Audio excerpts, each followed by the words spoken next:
안녕하십니까. 오늘도 미당당 TV를 시청해준 여러분 대단히 감사합니다. 좋아요, 댓글 꼭 좀 부탁드리고요. 오늘은 두 번째 시간입니다. 두 번째 시간의 설교 제목이 흔들리지 않는 믿음이거든요. 자, 본문 말씀 한번 같이 읽도록 하겠습니다. 노하기를 더디하는 자는 용사보다 낫고 자기의 마음을 다스리는 자는 성을 빼앗는 자보다 나으니라. 제비는 사람이 뽑으나 모든 일을 작정하기는 여호와께 있느니라. 잠언 16장 32절에서 33절 말씀입니다. 오늘 이 본문 말씀을 가지고 여러분과 함께 은혜를 나누고자 합니다. 자, 장자, 중국의 고전 장자 외편, 달성편에는 이런 얘기가 나오거든요. 어떤 싸움닭을 좋아하는, 투개를 좋아하는 왕이 있었습니다. 정말로 나라에서 가장 훌륭한 싸움닭을 만들기 위해서 이제 기성자라는 사람한테 훈련을 시키는데요. 아마도 기성자 이런 분이 이제 그 싸움닭을 조련하는데 아주 능수능란한 그런 재능을 갖고 있었던 사람인 모양입니다. 그래서 왕이 먼저 싸움닭을 딱 맡겼습니다. 그래서 열흘이 지났어요. 열흘이 지나서 이제 왕이 이제 궁금했잖아요. 어떻게 됐어요? 라고 물어보니까 기성자가 어떻게 대답을 하냐면, 닭이 아직 교만하고 힘에만 의지하고 있어서 더 기다려야 합니다. 그래서 다시 열흘이 지나서 왕이 또 물어봅니다. 어떻게 됐습니까? 그러니까 또 기성자가 이렇게 대답합니다. 닭이 교만함을 버렸지만 여전히 다른 닭의 그림자와 소리에 민감하게 반응하여 진중함이 부족합니다. 그렇게 얘기하는 거죠. 그래서 다시 열흘을 기다렸습니다. 열흘을 기다려서 왕이 다시 물어봅니다. 그러니까 기성자가 이렇게 대답합니다. 이제 작은 일에 반응하는 조급함을 버리고 진중함을 많이 갖추었으나 아직 눈에 살기가 가득합니다. 라고 얘기를 했죠. 다시 열흘을 기다려서 왕이 물어봅니다. 이제는 됐습니까? 라고 얘기하니까 기성자가 비로소 이렇게 대답합니다. 마침내 아무리 다른 닭이 소리를 질러도 반응하지 않게 되어 있습니다. 멀리서 보면 마치 나무 닭처럼 보여서 평정을 유지하는 덕을 갖출 수 있습니다. 나무 닭처럼 보이기 때문에 오히려 다른 닭이 무서워서 도망칠 정도입니다. 이게 바로 장자 달성편에 나오는 목계지덕의 애화입니다. 이 외화가 주는 교훈은 간단합니다. 최고의 훌륭한 싸움닭은 무슨 닭이냐면 외부에 자기가 전혀 반응을 하지 않는다는 것이죠. 그러니까 자기의 감정을 통제할 수 있다는 겁니다. 어떠한 변화에도 흔들리지 않고 오로지 자기의 생각과 마음을 지킬 수 있다는 것이죠. 이게 바로 투개 싸움닭의 최고의 경지에 이른 닭의 모습입니다. 그래서 목계가 되는 거죠. 이렇게. 실제로는 살아있지만 볼 때는 나무 닭처럼 전혀 살아있지 않는 닭처럼 보인다는 것이죠. 자, 이것을 우리 신앙생활에 한번 적용해 볼까요? 우리가 신앙생활 초기에는 어떻습니까? 남이 조금만 나를 칭찬해주면 그냥 교만해가지고 막 세상 모든 걸 살 수 있을 것처럼 덤벼들잖아요. 그러다가 혹시 남이 나를 약간 비난이라도 하면 세상 모든 것을 잃어버린 것처럼 실망에 젖을 때가 있습니다. 왜 그렇습니까? 아직 훈련받지 않았기 때문에 주변 상황이나 말이나 다른 사람의 평가에 대해서 좌지우지한다는 것입니다.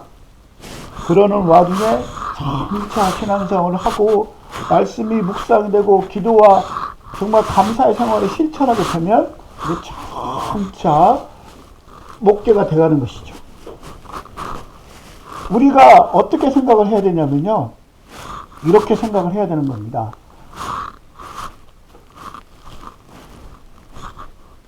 목계지덕, 아까 말씀드렸잖아요. 나무 닭의 덕이라는 뜻이죠. 어떤 뜻이죠? 외부의 자극에 전혀 흔들리지 않는 것입니다.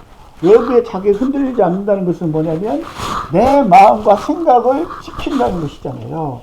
여러분 침대 광고에 그런 광고 있죠? 흔들리지 않는 편안함. 그렇죠. 흔들리지 않는 것은 편안합니다.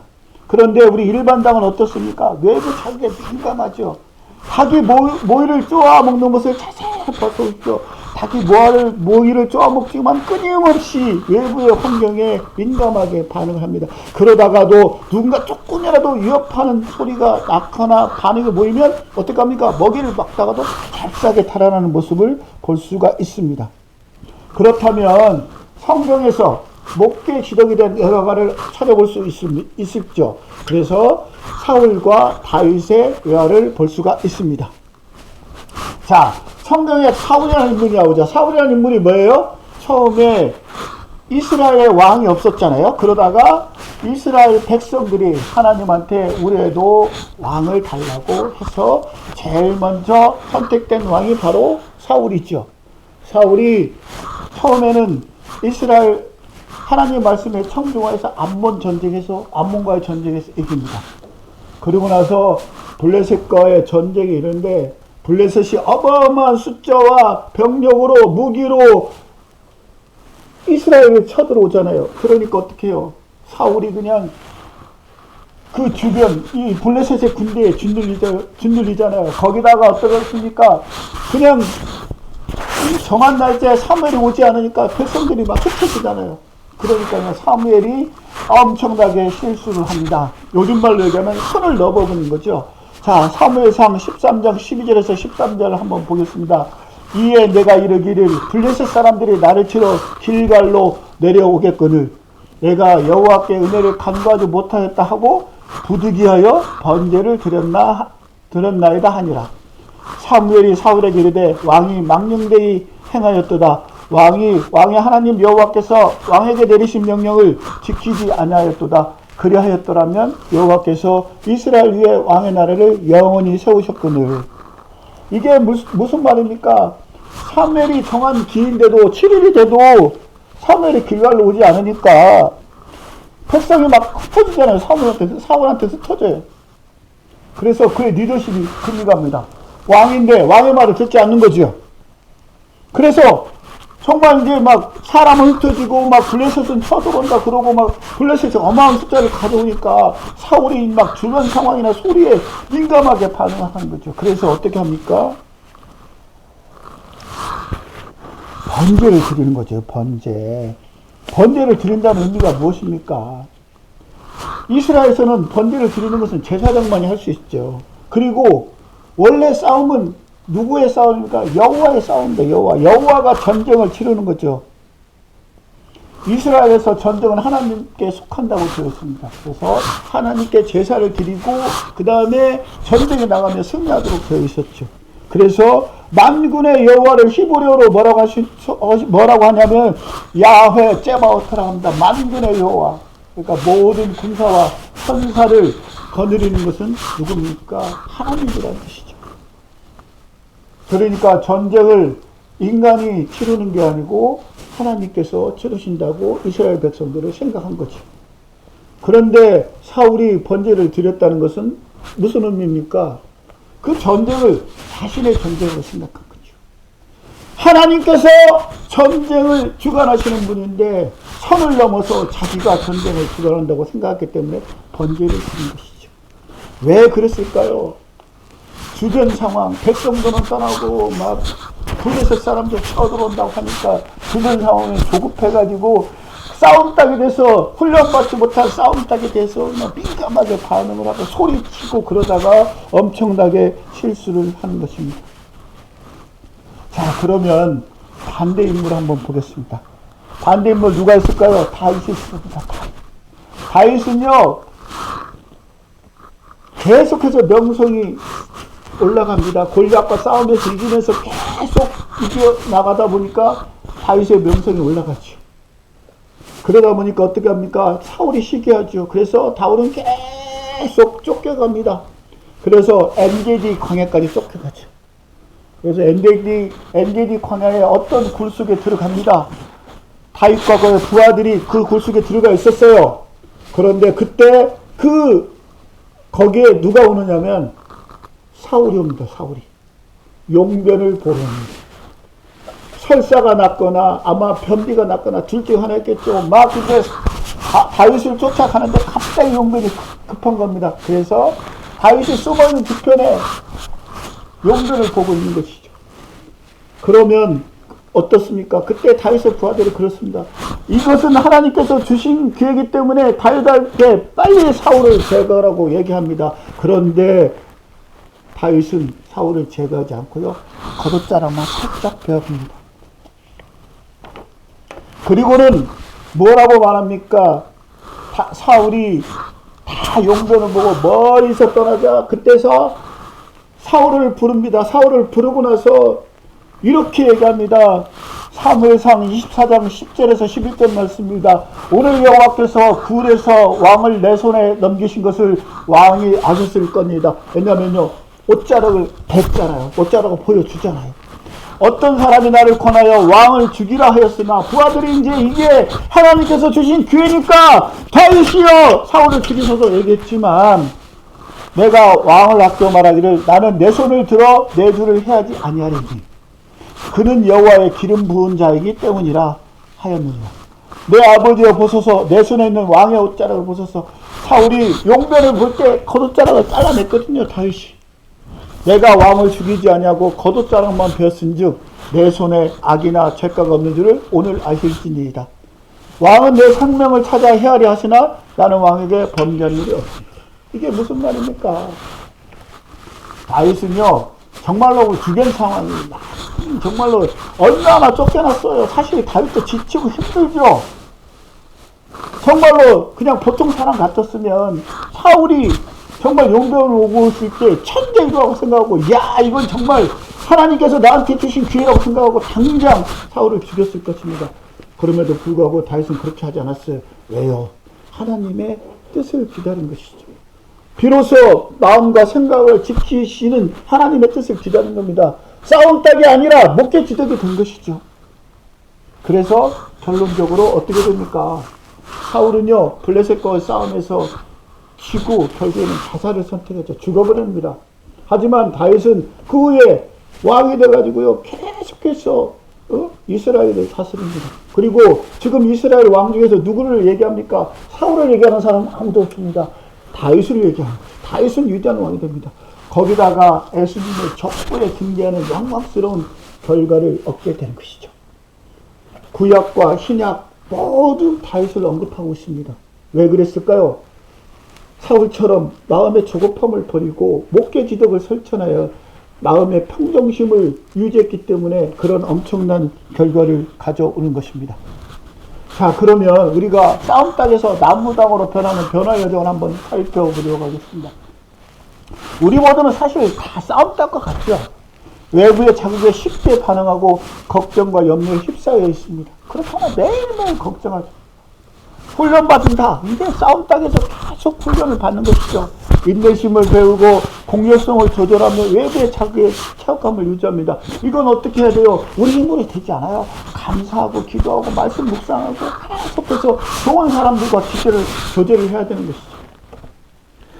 교회에 나오는 이유는 뭡니까? 교회는 그리스도가 몸이고 머리가 되기 때문에 그렇습니다. 교회에 오면은 성령이 임재하기 때문에 그렇습니다. 그렇다고 해서 교회 밖에 성령이 임재하지 않느냐? 그렇지 않습니다. 교회 밖에도 성령이 임재합니다. 우리가 성령을 끝없이 간구하고 말씀을 묵상하고 감사하고 기도하는 가운데 여러분께서는 성령의 임재를 받습니다. 그러면 어떻게 됩니까? 비로소 나무삭이 있습니다.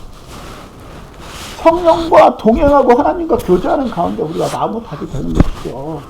마치 나무처럼 굳건하게 자리를 지키며 고요한 평화를 유지하는 것입니다. 자, 우리가 사는 그런 것은 뭐예요? 정말로 전쟁터와 같습니다. 정말 전쟁터인데요. 빌립보서 4장 6절에서 7절, 이거 너무너무 잘하는 말씀이죠. 아무것도 염려하지 말고 오직 모든 일에 기도와 간구로 너희 구할 것을 감사함으로 하나님께 아뢰야 할 것입니다. 그리하면 모든 지각에 뛰어난 하나님의 평강이 그리스도 안에 예수 안에서 너의 마음과 생각을 지키시라고 말씀하십니다. 너의 마음과 생각을 지키는 것은 뭡니까? 그리스도 예수 안에서 그렇습니다. 그게 뭐예요? 여러분, 목계지덕이 흐릅니다. 목계지덕. 외부의 자극에 흔들리지 않습니다. 하나님과 기도와 간구하는 가운데 내 마음과 생각이 지키죠. 하나님께서 주신 평강이 내 안에 있습니다. 그게 바로 목계지덕 아닙니까? 고요하게, 정말 고요하게 자리를 지킵니다. 아무리 누가 옆에 나를 둘쑤셔도 외부의 환경이 급변하게 변해도 내가 갑자기 죽게 되는 상황이 되어 있어도 나는 지극히 평온하게 유지하면서 나는 하나님의 말씀을 따라서 기도하겠다. 하나님의 말씀을 기다리겠다. 하나님의 음성을 내가 듣겠다. 하나님과 교제하는 순간에 지키겠다. 그렇게 얘기하는 거 아닙니까?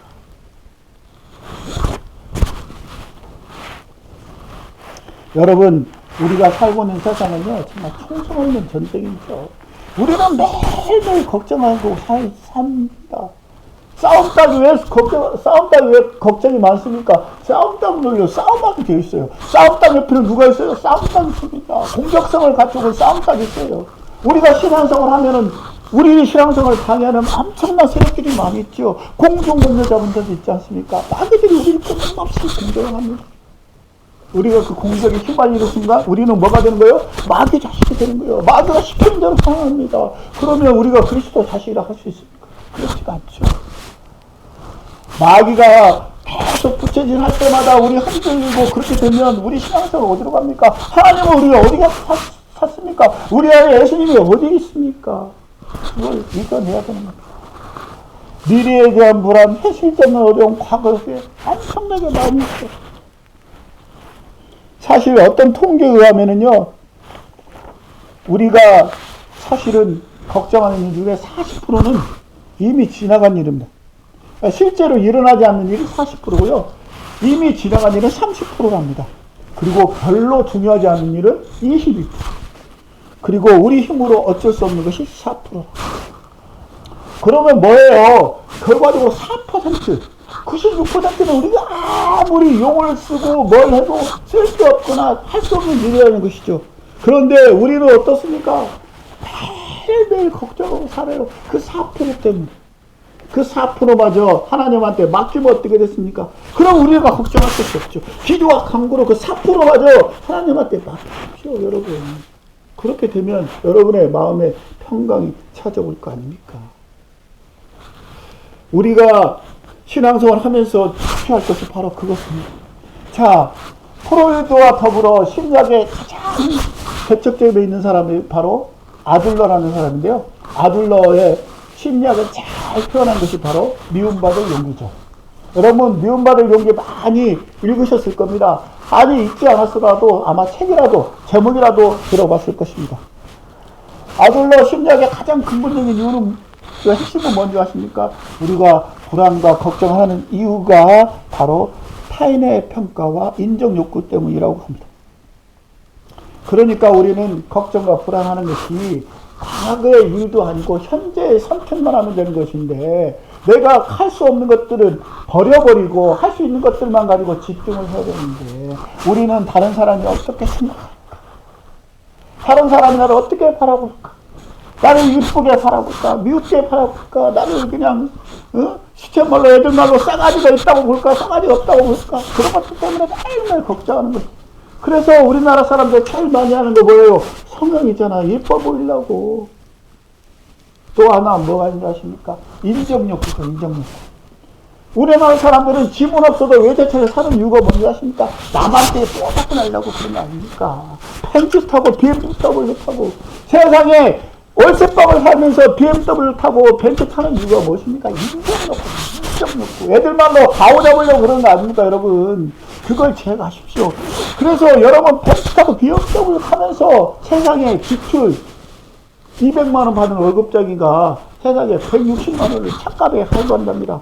여러분, 그냥 여러분 모닝이라는 차를 편의해서 되지 않겠습니까? 그냥 한편에 따라서 모닝 타고 다녀도 되지 않겠습니까? 여러분, 그것 때문에 걱정 불안하는 겁니다. 아니, 세상에 200만원 벌어서 160만원을 착값에 되니까 매일매일 그냥 뭘 먹을까, 불안할까, 돈 더 벌려고 걱정하는 거 아닙니까? 그런 것을 지워버리시기 바랍니다. 기업의 경우도 마찬가지입니다. 잘 나가는 기업을 25개를 분석을 해봤어요. 그랬더니 어떤 현상이 나타났냐면은 25개 기업 중에서 미래에 대한 불안, 걱정 때문에 다 망했다는 것입니다. 여기서 대표적인 경우가요, 이제 코닥이라는 기업인데요. 코닥. 일본의 이제 코닥 아시죠? 저희 어렸을 때는 전부 코닥 필름이었습니다. 코닥. 올림피아 필름, 호지 필름, 코닥 필름밖에 없었거든요. 그 필름이 우리 어렸을 때 사진의 대명사였습니다. 그런데 놀랍게도요, 1975년에 이미 이 코닥 필름은, 코닥이라는 회사는 디지털 카메라 기술을 가지고 있었습니다. 1975년에 디지털 기술을 갖고 있었다는 것은 어마어마한 기술력이었거든요. 그 기술력을 가지고 세상에 더 많은 부를 창출할 수 있었죠. 왜냐하면 그때 디지털 카메라는 블루오션이었거든요. 아무도 그 영역에 침범할 수 없었던 영역입니다. 혼자서 마음껏 바다를 헤엄치면서 많은 돈을 벌 수 있었던 그런 영역임에도 불구하고 미래에 대한 불안, 걱정, 염려 때문에, 다른 사람 평가 때문에 코닥은 디지털 카메라를 선택하지 않았어요. 옛날 필름에 계속 매진했습니다. 그러다가 어떻게 됐습니까? 결국에는 디지털 카메라가 다른 후발주한테 밀려가지고 그냥 지금은 사실은 코닥은 사라진 기업이 되어버렸죠. 만약에 정말로 코닥이 평정심을 가지고 디지털 기술에 대해서 잘 봤다면 어떻게 될 겁니까? 지금쯤에는 마이크로소프트? 저보다, 소니보다, 아니, 마이크로소프트나 애플보다 더 훌륭한 기업이 돼 있을 거 아닙니까, 여러분?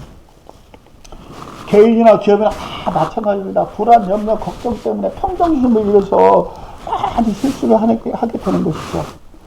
자, 마지막으로 이제 모세 이야기를 하면서 이제 맞춰볼까 합니다. 여러분, 모세 아시죠? 정말 믿음의 선조죠. 모세처럼 정말 훌륭한 믿음을 가진 사람은 구약이나 신약이나 없습니다. 예수님 빼놓고 모세가 제일 믿음이 강한 사람이라 볼 수 있죠. 그런데요, 모세도 사실은요, 목회 지도를 실천하기 전에는 자기 위를 가지고 사실은 했었죠. 그러다가 정말로 애들 말로 폭망했습니다. 폭망. 모세는요, 자신이 이스라엘 백성을 구원하기 위해서 태어난 존재라고 생각했어요. 그래서 부름을 받았다고 생각했어요. 그래서 정의로운 분노로 정말로 그 애굽 사람들의 잘못을 바로 잡으려고 했죠. 그래서 어떻게 했어요? 애굽 사람이 히브리 사람을 그냥 박해하는 것을 보고 참다 못해서 어떻게 해요? 애굽 사람을 죽여버리죠. 그것을 바로한테 들키게 되는 거죠. 그래서 도망자가 돼서 미디안 강으로 가서 무려 40년 동안 양치게 합니다, 여러분. 싸움 땅에서요, 목계 지도기 되는까지 모세는 40년의 세월을 거쳤습니다. 그래서 비로소 이제 이스라엘을 구원할 그런 출애굽할 수 있는 그런 목계 지도기 되니까 비로소 하나님께서 모세를 부르는 거죠. 그 장면이 바로 출애굽기 3장 13절에서 14절에 나옵니다. 여기서 가장 중요한 게 무엇인지 아십니까? 하나님이 모세가 그러면 내가 누가 나를 보냈다고 하나님 말씀해야 됩니까? 라고 했을 때 하나님께서 모세한테 하는 말이 무엇입니까? 스스로 있는 자가 나를 너에게 보내셨다. 스스로 있는 자. 영어로는 I am who I am입니다. 스스로 있는 자입니다. 스스로 있는 자. 하나님께서는 다른 사람의 영향을 받지 않는 스스로 있는 자라는 거죠. 하나님은 하나님의 평정심의 원천이잖아요. 그렇죠. 그래서 하나님의 평정심을 얻은 원천을 가진 모세, 하나님이 모세를 보냈기 때문에 모세도 평정심을 유지할 수가 있는 것이죠. 우리는 사실은 많이 그렇습니다. 우리는 모든 것을 나의 관점으로 많이 보게 되죠. 내가 스스로 빛을 발하려고 많이 애씁니다. 하지만요, 하나님은 우리의 그런 모습을 좋아하지 않습니다. 하나님은요, 우리의 참된 사귐을 통해서 하나님과 진정한 교제를 통해서 하나님의 빛을 투영해서 바라는 그런 사람들을 원하는 것이죠. 자기의 관점으로 사람을 대하며 마음을 쏟기 때문에 하나님이 원하시는 것이 아닌 그런 데가 되는 겁니다. 그런 것을 버릴 때, 하나님의 관점으로 버렸을 때 비로소 하나님이 이거야 라고 우리에게 말씀하시는 겁니다. 그러나 우리는 여전히 하나님과 걷는 것을 배우지 못했습니다. 하나님과 동행한다고 하면서 말로만 동행한다고 외치는 것이죠. 진정하게 하나님과 동행하는 것은 목적 지적이 되는 것입니다. 내 마음과 생각을 버리고 하나님의 뜻 가운데 가야 되는 것입니다. 비로소 그래야 하나님과 동행하죠. 하나님과 동행하는 것은 무엇입니까? I am who I am 아닙니까? 하나님은 스스로 있는 자입니다. 그 어떤 것도 영향을 받지 않습니다. 그 영향을 받지 않은 하나님과 동의하면 우리가 어떻게 되겠습니까? 목회 기적이 되는 거 아닙니까? 평상심을 유지하게 되는 것입니다. 그래서 그러면 도대체 그럼 우리는 어떻게 해야 됩니까? 그러면 바로 갈라디아서 2장 20절에서 그 중요한 해답이 있습니다. 내가 그리스도와 함께 십자가에 못 박혔나니 그런즉 이제는 내가 사는 것이 아니요 오직 내 안에 그리스도께서 사시는 것이다. 그리스도와 나와 거룩한 자와 교환하는 것입니다. 내 것을 버리고 그리스도가 내 안에 있으면 그리스도도 평강의 원천이니까 내가 평강한다는 거 아닙니까? 목회 지도도 되는 것이죠. 이제 내가 육체 가운데 사는 것은 나를 사랑하사 나를 위하여 자기 자신을 버리신 하나님을 믿는 믿음 안에서 사는 것이다. 하나님을 믿는 믿음 안에서 살면 어떻게 된다고? 목표 지속이 되는 것이죠. 여러분, 사실 우리가 스스로 우리가 삶을 변화시킬 수 없죠. 우리가 삶을 변화시킬 수 있는 가장 유일한 방법은, 최고의 방법은 바로 그리스도와 연합하는 것입니다. 그리스도와 연합해서 그리스도가 우리를 변화시키게 만들어 나가는 것이잖아요. 그리스도와 나와 거룩한 자와 나는 버리고 그리스도를 내 안에 두면 그리스도께서 내 안에서 나를 변화시키는 거예요. 그렇게 되면 우리는 이제 싸움탁이 아니라, 일반 탁이 아니라 목재 지덕이 되는 것입니다. 자, 마지막으로 제가 지은 시가 하나 있는데요. 하나 읽어보고 말씀을 마칠까 합니다. 인생에 고난이 와서 절망하고 있습니까? 광풍을 만나서 허우적거리면서 떠내려가고 있습니까?